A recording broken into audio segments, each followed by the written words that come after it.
The truest measure of our patriotism must be how we provide for those who serve and for their families after the guns fall silent and the cameras are turned off. And over the last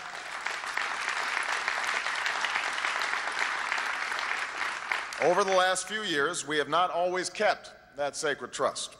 We have not served our veterans as well as they've served us. We've heard rhetoric that hasn't been matched by resources. We've seen second-rate conditions at Walter Reed.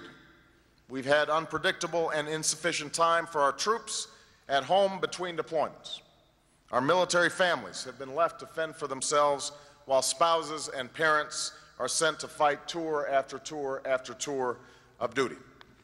It's not acceptable.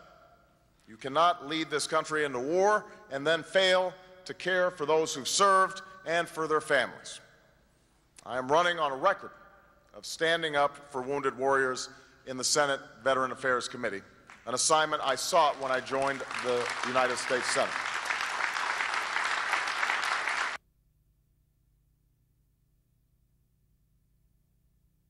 And we all know that the sacred trust does not end when the uniform comes off.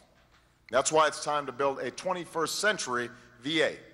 No more red tape. It's time to give every service member electronic copies of medical records and service records upon discharge so that they can immediately get the services that they've earned.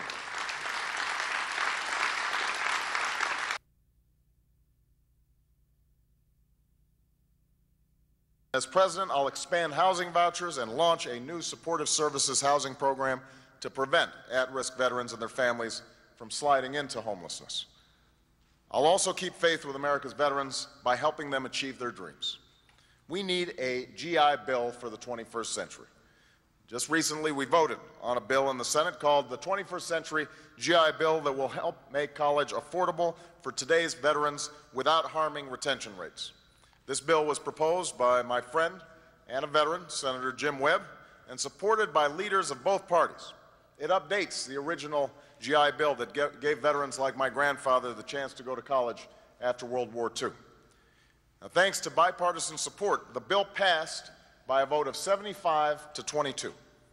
But John McCain, like George Bush, opposed it, even though John McCain didn't come back for the vote. I have the greatest respect for John McCain's service to this country, but I don't understand why he would side with George Bush in opposing a bipartisan bill that does so much to make college affordable for veterans. George Bush and John McCain may think that the bill is too generous, but I could not disagree more. We have an obligation to do everything that we can to extend opportunity to those who serve.